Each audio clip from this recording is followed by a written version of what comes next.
Hello, namaskar, namaskaram. My name is Pooja Dwivedi. Welcome to my class, The Daily Current Affairs, where we are going to learn significant events of the past 24 hours in such a manner that it is going to positively impact your preparation for the UPSC Prelims 2024. Also, I would like to suggest those of you who are preparing for any sort of examination, it has been a proven thing that many questions from the current affairs, daily current affairs, have been asked in those papers as well, such as the CDS examination that recently happened. So make sure that you watch it not only from the perspective of the UPSC prelims examination, but various other examination. And I'm talking about the current affairs part here. Other than this, for UPSC mains as well, this particular part is going to be very important for you because the knowledge and concept clarity that you will gain will also be applicable to the mains examination. Now, do not worry about making notes because I provide the notes through my Telegram channel, that is by the name of Pooja Dwivedi UPSC. If you have any queries regarding this examination, any doubts if you have, you can talk to me on my Instagram as well. Okay, I will clarify it. Now, let's move ahead and talk about the various events that we have to cover. Also, I would like to tell you about one thing, that the last question about G20 that I asked. The first statement, it was saying that it was formulated in 2009.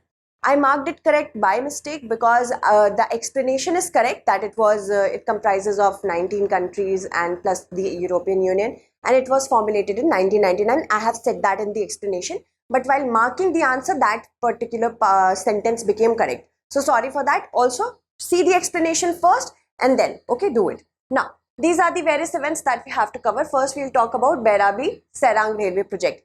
This particular question was a part of the practice question that I gave you. Okay, the P2I batches are going to commence from 11th of September. These will be morning classes from 8 a.m. onwards. Whoever is interested in that, please take admission as soon as possible because we will be soon closing our admission for the P2I Hindi, English and English. So make sure you do it. Other than this, if you do it right now, we will provide you the study material batch wise in as soon as possible. And this is a one-stop solution for those students who are looking for all the things at one place, such as the prelims test series, mains test series, answer writing practice, CSAT, essay, everything is given over here. All right, so make sure that you do it. Just ensure that you use the code PDLive, because if you use the code PDLive, you will get a discount, and from 70,000 it will become 29,999 only. Let's move forward and talk about the practice question. The Bairabi-Sairang railway project was in the news due to the collapse of the under construction railway bridge. We saw that, as in the news was a lot about this. And the railway project is located in which state? Assam, West Bengal, Mizoram, Odisha. So the correct answer will be option C, that is Mizoram. Because of you have answered it correctly, if you have answered it correctly, I will take your names by the end of the segment. Because of such news, it is important to know about where is it happening. UPSC likes asking about such things. So make sure you have known it. Now, a steel girder from an under construction railway bridge in Mizoram collapsed, which killed 23 people who were working on it, poor people.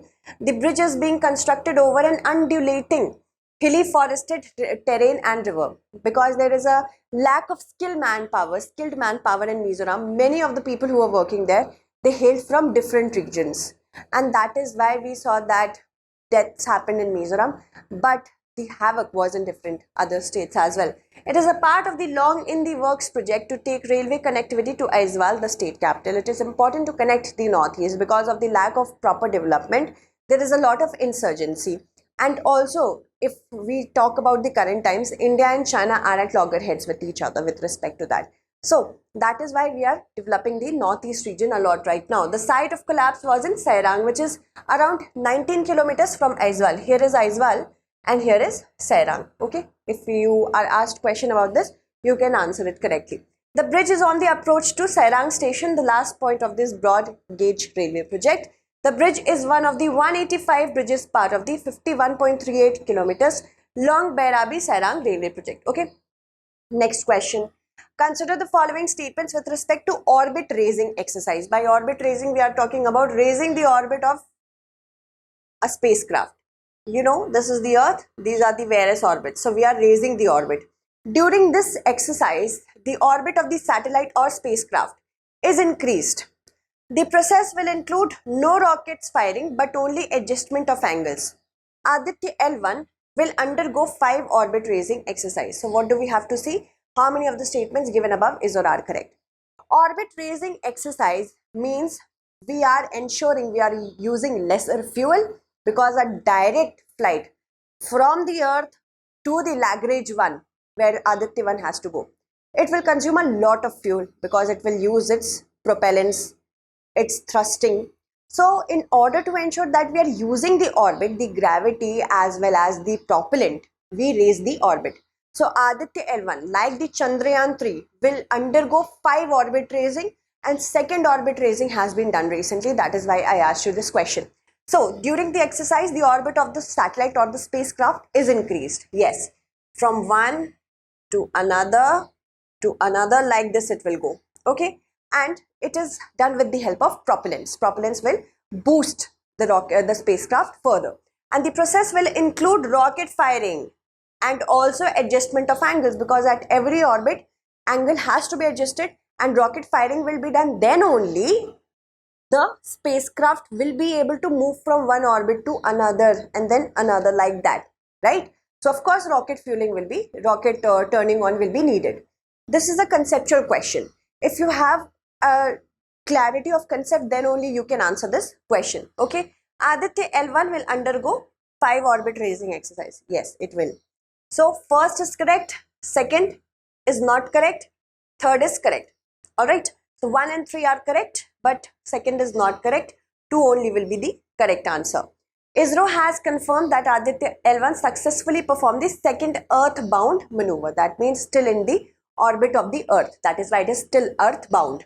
The Space Agency's telemetry tracking and command network carried out this project. Okay, an orbital maneuver is also called as burn, and this is a normal protocol where the orbit of the spacecraft is raised like this by using propellants, and once it reaches the final orbit, it will be directly now going to the in a cruise manner. Cruise as in like this, it will go to the Lagrange 1.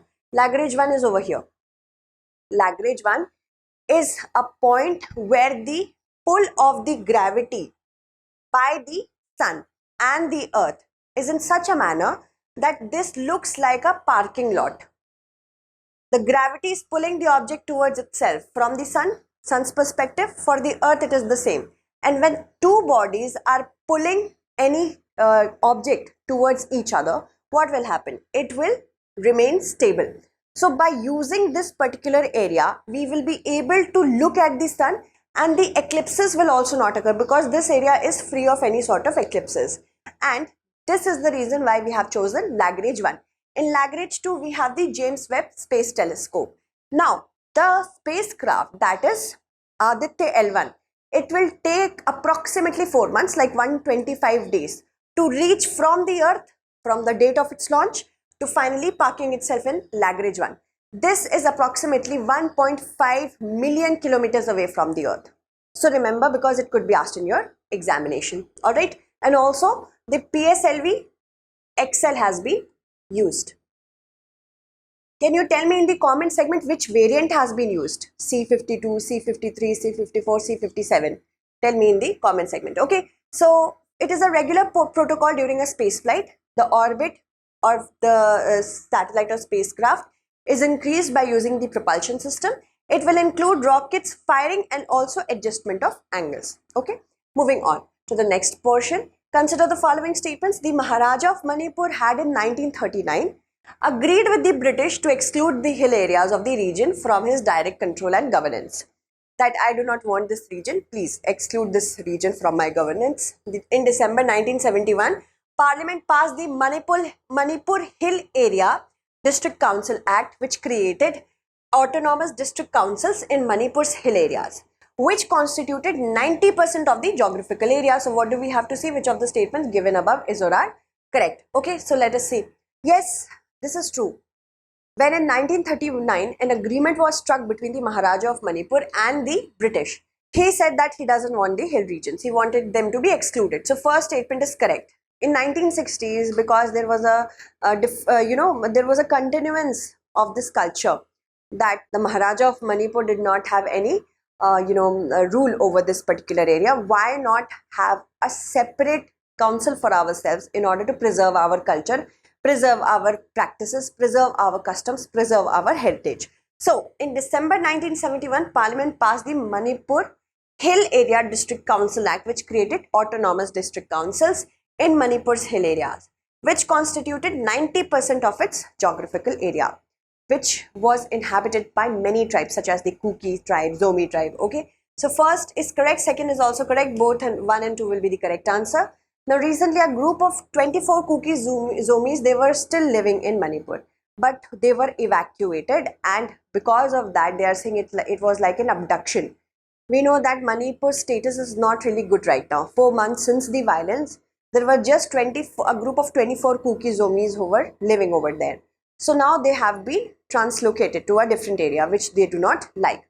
Alright, so although Manipur went through the same phase of governance division when the British took over the region in 1891. Somehow its hill areas were never covered under the 6th schedule. It was never under the 6th schedule, which talks about the areas which should be protected as a scheduled area. And the Maharaja of Manipur had in 1939 agreed with the British to exclude the hill areas of the region from his direct control and governance. So there were calls for a separate kind of administration for this area since the 1960s.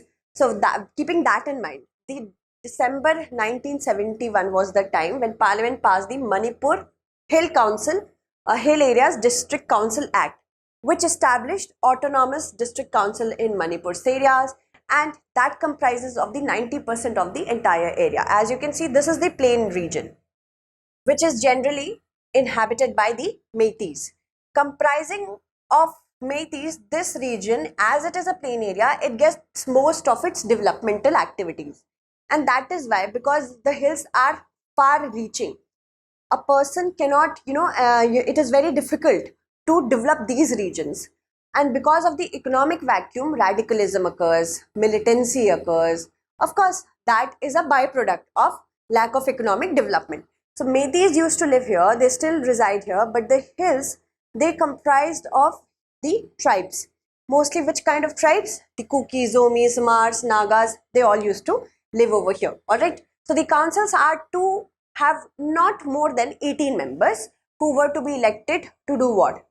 Enjoy the power of taxation, maintenance of properties, allotment of land, management of forest, regulation of cultivation, and legislative authority on matters of marriage, inheritance, social custom, and appointment of chiefs. Basically, whatever used to be etched into their traditions and customs, that were a part of it. Okay, let's move forward. With respect to the East Asia Summit, consider the following statements. It was created in 2005 as an initiative by the ASEAN. ASEAN consists of 10 countries. It is held biannually and it comprises of countries only in East and Southeast Asia. The East Asia Summit we are talking about. So how many of the statements given above is or are not correct? See, the East Asia Summit has been an initiative of the ASEAN and it has been held since 2005. Okay, and it has been held in an annual basis, on an annual basis, not biennial. So sometimes it can happen that we miss these kind of things and UPSC will exploit us whenever we are missing these kind of things. So remember, 2005, an initiative of ASEAN, and it is held in an annual manner, not biannual. It comprises of countries not only in the East and Southeast Asia, but also countries such as the USA and the Russian Federation have been a part of it since 2011. So now we have 10 ASEAN countries, 6 other countries of Asia and Southeast Asia and even Australia and all that. But we also have 2 other countries, that is the USA and Russia. Alright, so how many members? 10 plus 6, 16 plus 2, 18. 18 members are there. So how many are not correct? First is correct, second is not correct, third is not correct. 2 are not correct. 2 only will be the correct answer. Okay. Ahead of the G20 summit in Delhi, Prime Minister Modi has went to Jakarta in order to attend both the ASEAN summit and the East Asia summit.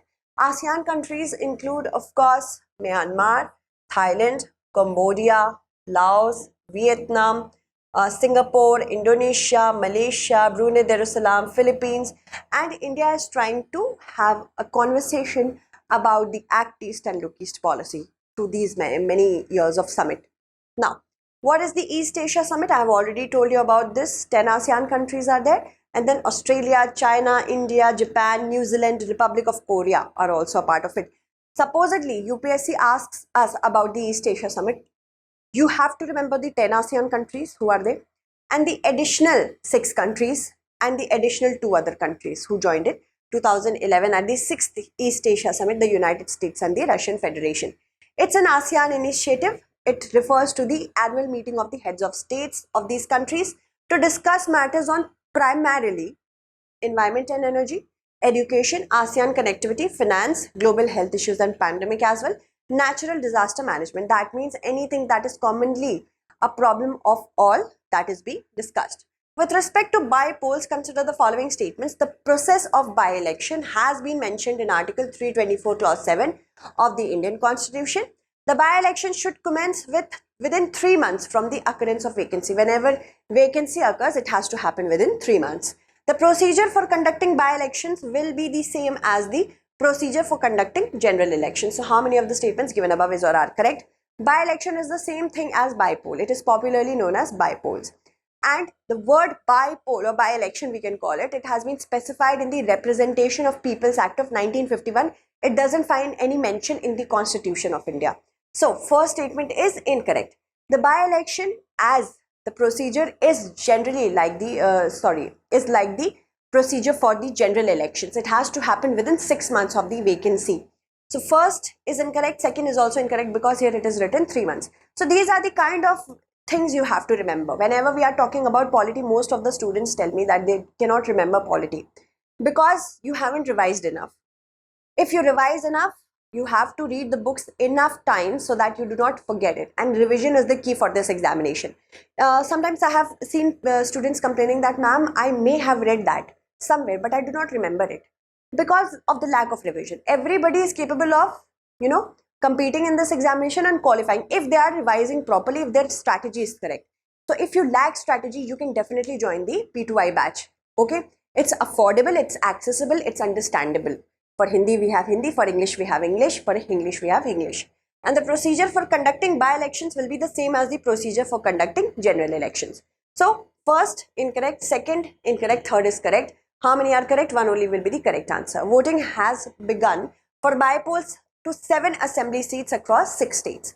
Let's talk about it. By-elections are elections which are held to fill previously elected offices which went vacant. They were elected but went vacant due to maybe resignation, death of the person.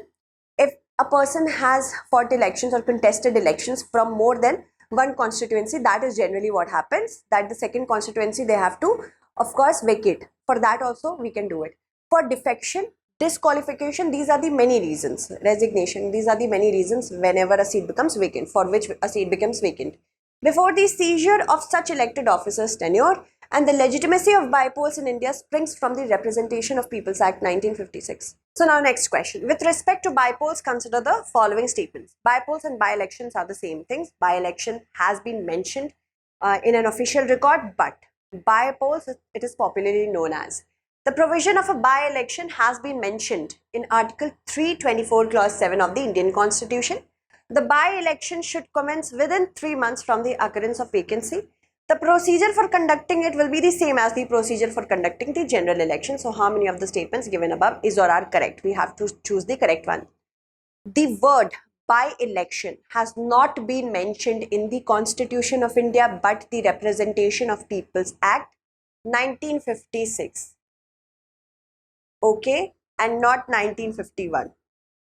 UPSC can also confuse us by writing Representation of People's Act 1951.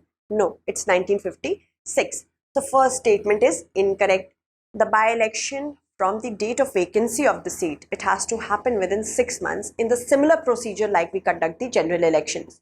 So first is incorrect, second is also incorrect because here it is written 3 months, but it should be 6 months. And the procedure for conducting it will be the same as procedure for conducting the general elections, the Lok Sabha elections, the Legislative Assembly elections. Okay, so first is incorrect, second is incorrect, only third is correct. One only will be the correct answer. Let me recheck. First is incorrect, second incorrect, third is correct. Okay, one only will be the correct answer.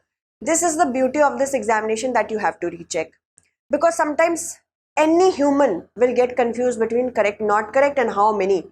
So you have to understand, you must, like I reread it, you also will reread it in the preliminary examination. because nowadays they are not giving elimination techniques, right? So we have also formulated our questions on the basis of that.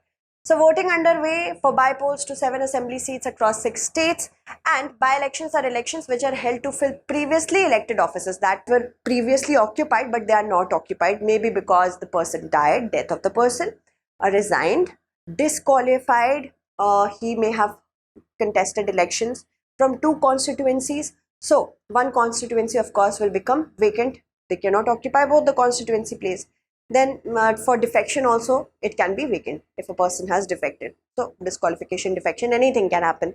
And when that seat becomes vacant, of course we cannot leave it like that. Within 6 months it has to be refilled again by conducting elections. Okay. So the legitimacy of bypolls in India springs from the Representation of People Act 1956. The word, it has been mentioned in the provision of the act. So remember, it has been given in the act and not the constitution. Section 147, 149, 150, 151, 151, clause A of the Representations of People Act 1956, which is also known as RPA 1956, talks about that if there is a vacancy in the seat for the Council of States, that is the Rajya Sabha, Lok Sabha, then State Legislative Assembly and State Legislative Council. These seats have to be filled. The procedure for conducting it will be the same for the, like we have for the general election, and I have already told you this. With respect to mission Poshan, which of the statements is not correct? Digital infrastructure under the Poshan tracker rolled out in 2020 through National E-Governance Division is a governance tool of mission Poshan. All the states and districts will be covered in a phased manner. Poshan 2.0 will bring 3 important programs or schemes under its ambit, such as the Anganwadi scheme, scheme for adults and girls, and Poshan Abhiyan. It targets to reduce stunting, undernutrition, anemia, and reduce low birth weight by 2%, 2%, 3%, and 2% annum, respectively. So you have to first of all understand what Poshan mission is about. Of course, in the critical areas of life, in the critical stages of life, first is of course, if we talk about women, it's pregnancy, then lactation, childbirth. For the child, it is just after the birth, then adolescence. So all these are critical stages of life. Here, if you find the good amount of nutrition, you can do wonders in life. If you do not, you may fall ill very often because your immunity system or your constitution is not very strong. Okay. So first statement, if we talk from that perspective, I've already told you what it is about. Digital infrastructure under the Poshan tracker, which was rolled out not in 2020, but in 2021, gives information about the status of this particular mission. Poshan, right now Poshan Mah is being celebrated. Poshan month or nutrition month, that will be celebrated the entire September. So the importance of nutrition, people are made aware about that. And all the states and district will be covered in a phased manner. It is not going to discriminate here. It will be covered in a phased manner. This particular category of states and union territories will be covered in this period of time. Thereafter, different states and districts. So Poshan 2.0 has brought 3 important programs and schemes under it, such as the Anganwadi services, scheme for adults and girls, and Poshan Abhiyan. It targets to reduce stunting by 2% per annum, undernutrition 2% per annum, anemia 3% per annum, and reduce low birth weight 2% per annum. You have to remember the data. We cannot do anything about it. That comes from revision. Okay. So comprehensively, the focus is to address the malnutrition using a life cycle approach. That means the entire important critical stages of your life. In that, if we provide the correct nutrition, your body will be stronger. Pregnancy, infancy, childhood, and adolescence. There is the theme of Suposhit Bharat, Sakshar Bharat, Sashakt Bharat. That means nutrition rich India, educated India, and empowered India. Also focusing on key themes such as exclusive breastfeeding and complementary feeding. These are some of the important things we have to keep in mind for the current Poshan Abhiyan that is going on, Poshan Mah that is being celebrated. Alright. Also, Swasth Balak Spardha, that means healthy child competition is there to encourage healthy competition for better nutrition and overall well-being. Poshan bhi, padhai bhi, that means nutrition and education. Improving nutrition through mission life. Life is actually making small changes at the individual level to ensure that the environment as a whole becomes stronger. Like if you're using plastic straws, don't do it. Buy steel straws or bamboo straws. If you're using plastic brush, don't do it. Use bamboo brushes. So that will of course help you and the nature both. And addressing anemia through test, treat and talk approach. This is also very important. Now, the goals of it are to achieve improvement in nutritional status of children between the ages of 0 to 6 years, adults and girls, teenage girls, pregnant women and lactating mothers in a time-bound manner. Why it is so focused upon girls? Because of course the menstruation. Whenever a girl during her teenage times, she is passing through the menstrual cycle, iron deficiency also occurs if they are not treated with proper nutrition. So that is why it is talking about adults and girls. During the next 3 years when it was started, 2017 to 18. Then NNM targets to reduce stunting, undernutrition, anemia and reduce low birth weight in this particular manner. This is just data, you have to remember it, okay? Digital infrastructure, that is Poshan tracker. 1st March, it was rolled out on 1st of March 2021, which is a governance tool to identify the status of the entire program, real-time basis. That means whenever it is occurring, it is getting tracked, okay?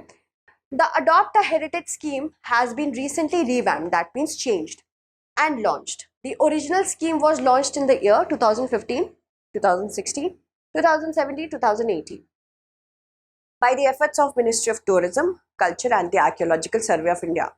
We were able to get Adopt a Heritage scheme in the year 2017. And here what happens, that entities were requested to bid to take care of the amenities that were situated in these many monuments, which are not just monuments of brick and mortar, but also they are economic in nature, they are social in nature, they are heritage in nature, they are cultural in importance. So all these things have to be maintained. And in order to maintain that, we also need amenities for tourists. So that is why, to build proper amenities and facilities, Adopt a Heritage program was launched in 2017.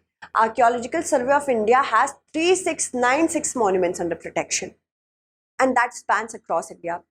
ASI launched Adopt a Heritage 2.0 on 4th September 2023, which invites corporate stakeholders to enhance the amenities at the monuments by using their corporate social responsibility fund. That means an amount which you are gaining from the profit from doing business in this country, you have to provide some part of that back as corporate social responsibility. Now moving on, the program is revamped version of the earlier scheme which was launched in 2017, which defines the amenities sought for different monuments under the AMASR Act of 1958. The term of the appointment will be for a period of 5 years. You have to remember the data. I am reiterating this because sometimes UPSC can ask us, random data. I have also put random data over here, which may be further extended up to 5 years. Further, a user-friendly mobile app named Indian Heritage has also been launched, which will showcase the heritage monuments of India. Now, this is a practice question for you. Consider the following personalities: Dr. S. Radhakrishnan, R. Venkataraman, V.V. Giri, Dr. Shankar Dayal Sharma. Today is Teachers' Day. Happy Teachers' Day to all the students, because without students, we cannot have teachers. So that is why I would like to, celebrate this with all of you who are watching this particular class. Now, how many of the above held the post of the Vice President before becoming the President of India? 1 only, 2 only, 3 only, or all 4? Options are given. You have to answer it. Let me take the names of those students who have answered the last question correctly. Okay. So many of you have answered it correctly. Mizoram was the correct answer. Yes.